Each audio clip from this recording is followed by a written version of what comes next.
So Rajiv గారికి మీరు ఇన్ని సినిమాలు చేశారు అంటే ఈ సినిమా జర్నీ గురించి చెప్పాలంటే సరిపోదు, ఒక రోజు సరిపోను అంత ఉంటుంది మీ జర్నీ. బట్ కొన్ని పాయింట్స్ మాట్లాడుకుంటే మీరు ఇన్ని సినిమాలు చేశారు కదా, మీకు హార్ట్కి బాగా టచ్ అయిన మూవీ కానీ ఈ మూవీ నాకు ఎప్పటికీ లైఫ్ టైం గుర్తుండిపోతుంది అనే మూవీ ఏదైనా? చాలా ఉన్నాయండి అందులో. ఇప్పుడు సే రాంబంటు నేను ఫస్ట్ చేసిన సినిమా అంటే సెకండ్ సినిమా సూర్యపుత్రులు, మమ్ముట్టి గారు సుమన్ గారితో చేసింది. అది చాలా మంచి క్యారెక్టరు, బాగా పేరు వచ్చింది. అంటే ఆ వయసుకి అలా అప్పుడు నేను హార్డ్లీ 18 years. తర్వాత రాంబంటు ఇమీడియట్ నెక్స్ట్ వెంటనే బాగా పేరు వచ్చింది, ఎవరు ఈ కుర్రాడు ఎవడు అని. కాకపోతే ఆ వయసుకి అంతే కదా, అంతకంటే రాదు. ఆ తర్వాత పెద్దనే చేశాను, ఇంకా చేస్తూ వచ్చాను.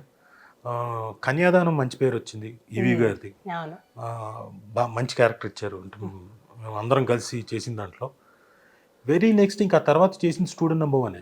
స్టూడెంట్ నెంబర్ 1 టోటల్గా నా లైఫ్ని మార్చేసింది. అప్పటిదాకా నేను ఎందుకు కన్యాదానం చేసి నేను ఎందుకు మళ్ళీ సినిమాలు చేయలేదు అంటే నాకు జరిగిన చేదు అనుభవాల వల్ల. ఇది నాకు సూర్యపుత్రులు అప్పుడు జరిగింది చేదు అనుభవం. ఫస్ట్ సినిమా సెకండ్ సినిమా అప్పుడే చేదు అనుభవం. వాళ్ళు చాలా అసలు ఇదిగా డ్రెస్ వేసుకో అని అనడం, ఏంటి సరే అని సినిమా అంటే ఇలా ఉంటుందా అనే ఒక ఫీలింగ్. అసలు ఇంటి దగ్గర చాలా జాగ్రత్తగా అంటే నాన్నగారికి చెప్పేవారు, ఆయన ఏం చెప్పేవారు ఆ టైంలో మీకు? చెప్పాను, వచ్చి ఇలా అన్నారు ఇంకోటి అంటారు, అలాగే అంటారా, తెలియనప్పుడు అలాగే అంటారు. నువ్వు మార్చుకోవాలి నీ ప్రవర్తనతో, వాడు రేపు పొద్దున నీకు బాబు రానేలాగా చేసుకోవాలి అంటే అప్పుడు ఆయన చెప్పినవి ఎంత పాజిటివ్ మోటివేట్ చేయడం పాజిటివ్గా. సరే అనుకున్నా. తిండి దగ్గర నాకు వెరీ సెన్సిటివ్.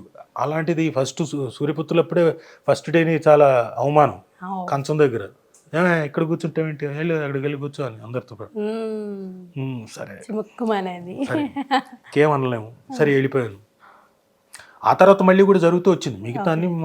కన్యాదానం తర్వాత కాస్త బ్రేక్ తీసుకున్నాను అంటే అప్పటికి నేను సీరియల్స్ లో చాలా బిజీగా ఉన్నా.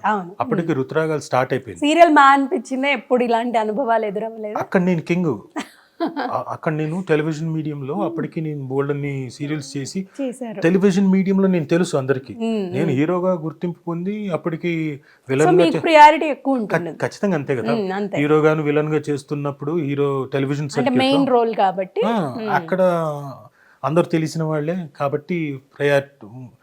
నాకు అక్కడ ఏంటి సినిమా ఇండస్ట్రీలో ఎట్లా ఎవరు ఏంటి ఎలా బిహేవ్ చేయాలని మనకు తెలియదు. నేనైతే అందరితో కలిసి ఉంటాను మామూలుగా యూనిట్లో. వీళ్ళు వాళ్ళని తారతమ్యం ఉండేది కాదు, మాకు ఒక ఓన్ యూనిట్ కూడా ఉండేది, శ్రీలక్ష్మి అవుట్డోర్ యూనిట్ అని. సో నేను అది కూడా మెయింటైన్ చేసేవాడిని. సో నాకు లైట్ మెన్లు వాళ్ళందరితో కూడా నాకు ఫ్రెండ్షిప్ ఎక్కువ. నేను వాళ్ళతో కలిసి పనిచేసేవాడిని. నేను అప్పుడప్పుడు నాకు తెలిసిన విద్య మేకప్ నేర్చుకున్నాను కాబట్టి నేను మా ఓన్ ప్రొడక్షన్కి వచ్చి మేకప్లు వేసేవాడిని. మిగతా వాళ్ళకి మేము అందరం కలిసి ప్రొడక్షన్లో సర్వ్ చేసేవాళ్ళం ఫుడ్ మా ఓన్ ప్రొడక్షన్కి. మాకంతా అందరం కలిసి చేసేవాళ్ళం ఇన్స్టిట్యూట్లో అందరూ అదే. సో మాకు పెద్ద ఇది ఏం కాదు.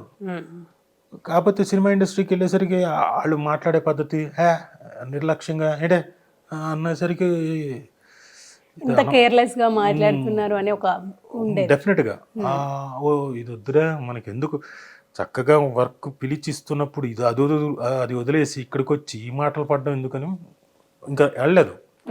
దాదాపు 2 years నేను జక్కన రాబట్టి శాంతినివాసం చేయబట్టి శాంతినివాసం నుంచి జక్కన స్టూడెంట్ నెంబర్ 1 చేస్తున్నాడు కాబట్టి సినిమాలోకి మళ్ళీ ప్రతి సినిమా అలా వెళ్తూ ఉండింది మంచిగా. స్టూడెంట్ నెంబర్ 1 చేసాడు కాబట్టి నాకు అక్కడి నుంచి నేను ఐ కేమ్ ఇంటూ మళ్ళీ reentry into industry, cinema industry. అంటే అప్పుడైనా ఎన్టీఆర్ గారితో స్క్రీన్ షేర్ ప్లస్ ఆయనతో బాండ్ అంతే. అక్కడ నుంచి ఇంక ఇప్పటి వరకు ఆయన చేయి వదలలేదు. చెయ్యి వదలాలి, చిన్నపిల్లడే ఏంటి చేయి పట్టుకొని నాన్న తిరగద్దు నాన్న అక్కడ పోద్దు నాన్న అనడానికి. అంటే ఆ టైప్ కాదు నేను, అంటే ఆయనతో ఉన్న బాండ్ ఫ్రెండ్షిప్ అలా కంటిన్యూ చేస్తున్నారు. ఎప్పుడు మధ్యలో డిస్టర్బెన్సెస్ రాలేదు కదా సార్? లేదు, ఎప్పుడు లేదు.